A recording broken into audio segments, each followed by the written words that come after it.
Welcome to debate topic first debate of today. શું social media એ આશીર્વાદ રૂપ છે કે અભિશાપ રૂપ છે? પધારો. એમને ફેવરમાં બોલવાનું છે કે ઓપોઝમાં બોલવાનું છે એમને ખબર નથી. એમની સામે કઈ પાઠશાળા છે એ પણ અમે આજે જ રિવીલ કર્યું છે. હવે અહીંયા નીકળશે કોણે પોઝિટિવમાં બોલવાનું છે અને કોણે નેગેટિવમાં બોલવાનું છે. સ્ટાર્ટ.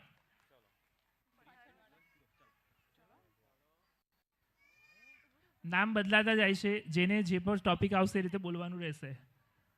સો જશવંતસિંહ પાઠશાળા તમારે બોલવાનું છે સોશિયલ મીડિયા આશીર્વાદ રૂપ, અને વિજય વલ્લભ પાઠશાળા તમારે બોલવાનું છે સોશિયલ મીડિયા અભિશાપ રૂપ. પધારો બધા, welcome on the stage. Start. તો મિત્રો, આપણે જેવી રીતે જાણીએ છીએ કે સોશિયલ મીડિયા એક અભિશ્રાપ છે જે આજના યુથને એક જગ્યાએથી વાળે છે, ખરાબ માર્ગે લઈ જાય છે. સોશિયલ મીડિયા એટલે જોડવાવાળું નહીં, તે એકબીજાને અને પોતાના મનથી આપણાને દૂર કરે છે. આજકાલના યુથ એવરેજ 3 કલાક દિવસના સ્ક્રીનમાં સોશિયલ મીડિયામાં ટાઈમ વેસ્ટ કરે છે, જે ટાઈમ તે પોતાની સ્કિલ્સ ડેવલપમેન્ટ, એજ્યુકેશન કે ફેમિલીને પણ આપી શકતા હતા. અને સોશિયલ મીડિયા આપણને એક ઇન્સ્ટન્ટ ડોપામિન સ્ટિમ્યુલેશન આપે છે, જેના લીધે આપણને બીજી કોઈ એક્ટિવિટી કરવા કરતાં વધારે રીલ સ્ક્રોલ કરવું કાં તો પછી બીજાની સ્ટોરીઝ જોવું ગમે છે. આપણે લોકોની લાઈફસ્ટાઈલ જોઈને આપણે પોતે જેલસ થઈએ છીએ, આપણે પોતે ઇન્સિક્યોર થઈએ છીએ. અને યુથમાં તો આ બહુ જ કોમન છે, કારણ કે લાઈક ઈર્ષ્યા અને બધું લોકો પોતાની પોઝિટિવિટી જ બતાવે છે, કોઈ નેગેટિવિટી નથી બતાવતું. સો નોર્મલ પીપલ્સ એવું થાય છે કે ઇન્ફિરિયર ફીલ થાય છે. અને જે વસ્તુ આપણે સોશિયલ મીડિયાથી જાણીએ એ વસ્તુ ન્યૂઝપેપરથી બી જણાય જ છે. But we need an instant problem કે આનું સોલ્યુશન આ જ છે અને આપણે એ જ યુઝ કરીએ છીએ. ચલો, જશવંતસિંહ પાઠશાળા. મારો તમને બધાને એક સવાલ છે કે જે સોશિયલ મીડિયા દ્વારા આપણા તીર્થોની રક્ષા થઈ શકતી હોય, જેનાથી 1 મિનિટમાં લાખો લોકો સુધી એક પોસ્ટ પહોંચી શકતી હોય. ઘણા ટાઈમ પહેલાં પાલિતાના અને ગિરનારમાં થોડા આપણા વિરુદ્ધ અસત્ય કાર્ય થયા હતા. તેના પર આપણે મિનિટોમાં એના પર આપણે અવાજ ઉઠાવ્યા હતા. તેની આપણે પોસ્ટ મિનિટોમાં લાખો સુધી પહોંચાડી હતી. તો તમે શું એને અભિશાપ કહી શકશો? જે માધ્યમથી ધર્મનો અવાજ ઘર ઘર સુધી પહોંચે, સમાજને એક કરે અને આપણા બધાને સત્યને લાખો લોકો સુધી મિનિટોમાં પહોંચાડે, તો તમે એને અભિશાપ આશીર્વાદ કઈ રીતે કહી શકો છો? અભિશાપ કઈ રીતે કહી શકો? હવે હું એક જીવન બચાવવાની ઘટના કહું. ટર્કીમાં 2023માં ભૂકંપ આવ્યો હતો, ત્યારે લોકોએ પોતાનો જાન બચાવવા માટે લાઈવ લોકેશન મોકલી આપી સોશિયલ મીડિયા પર. તેનાથી રેસ્ક્યુ ટીમ જલ્દી ત્યાં આગળ ફટાફટ આવી અને બધાનો જીવ બચી શક્યો. અને ત્યારે જીવ બચાવવા હોસ્પિટલમાં પણ સોશિયલ મીડિયા પર પોસ્ટ મૂકવા આપી, અને ત્યારે એ લોકોએ 1000 લોકો માટે પોસ્ટ મૂકી. હેલો, તમે કહો છો એમ કે સોશિયલ મીડિયા પર સાચી ન્યૂઝ તો થાય જ છે, પણ ખોટી ન્યૂઝ 7% વધારે ફાસ્ટલી ફેલાય છે. અને તમને આલ્ગોરિધમ એ જ દેખાડે છે તમને જોવું ગમે છે, ના તમને સચ્ચાઈ દેખાડે છે. ઓલ્સો આપણે લોકોની લાઈફસ્ટાઈલ જોઈને અનુમોદના કરીએ છીએ, એનાથી ઈર્ષા કરીએ છીએ. આપણે પાપ કર્યા વગર પાપ બાંધી રહ્યા છીએ. ફોર એક્ઝામ્પલ હમણાંની જ વાત કરું તો હમણાં જૈન પોટેટોનું ચાલ્યું હતું. દેટ્સ નોટ અવર રીઝન કે પોટેટો આપણાથી ખવાય જ ના, પણ જૈન પોટેટો રીતે બધા જૈન પૂછતા હતા. તમે કહો છો, પણ જે સોશિયલ મીડિયા પરિવારોને નજીક લાવતું હોય અને જે સોશિયલ મીડિયા દ્વારા 200 મિલિયન કરતાં વધુ લોકો એક સોશિયલ મીડિયાના માધ્યમથી પોતાનો બિઝનેસને એન્ટરપ્રેન્યોરશિપ પ્રમોટ કરી શકે છે, તો તમે એ સોશિયલ મીડિયાને અભિશાપ કઈ રીતે ગણાવી શકો છો?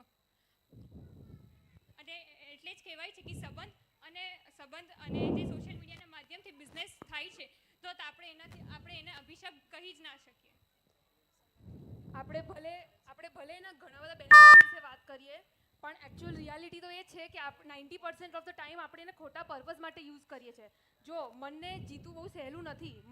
મનને અગર એટલું જ આપણે જીતેલું હોત ને, તો આપણે સંસારમાં ના હોત, આપણે ચારિત્ર અપનાવી લીધું હોત. તો મારો એક ક્વેશ્ચન છે તમને. હમણાં થોડા ટાઈમ પહેલાં એક કિંજલબેન નામના વ્યક્તિ હતા.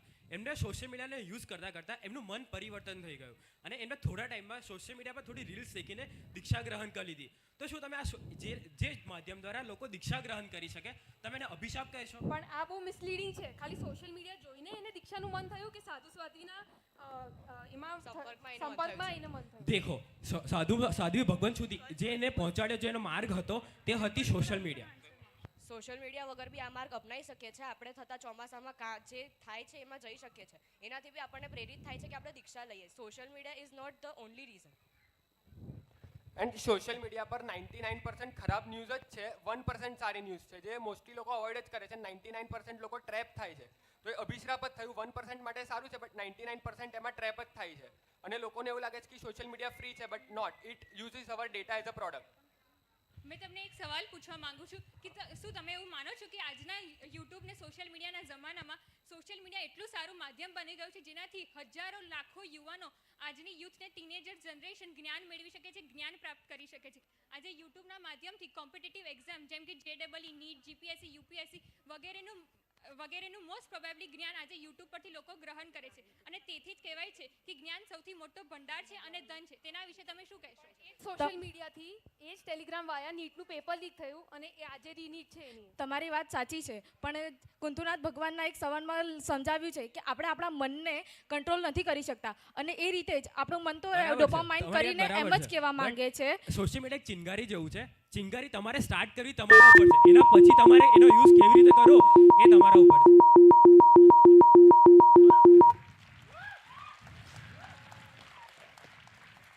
સો are you convince social media આશીર્વાદ રૂપ છે કે અભિશાપ રૂપ છે? અભિશ્રાપ. સો અહીંયાથી કેટલા બંને એવા માટે છે એકવાર કે જોરદાર તાળીઓ. ટોપિક બંને અહીંયા બધાને બેઠેલા ફોનમાં સોશિયલ મીડિયા તો મોસ્ટલી નહીં જ હોય તો બરાબર ને? તો તમે આ લોકોની વાતમાં અગ્રી કરતા હો તો ઓકે, એકવાર જોરદાર તાળીઓથી આ બંને ગ્રુપને વધાવીએ. ગ્રુપ ડિસ્કશન 5 મિનિટનો સમય, એમાં ક્રિસ્ટલ ક્લિયર પોઈન્ટ્સ મૂકવાના હતા, કદાચ એ લોકો મૂકી શક્યા છે. એકવાર જોરદાર તાળીઓથી બંને ગ્રુપને વધાવીએ.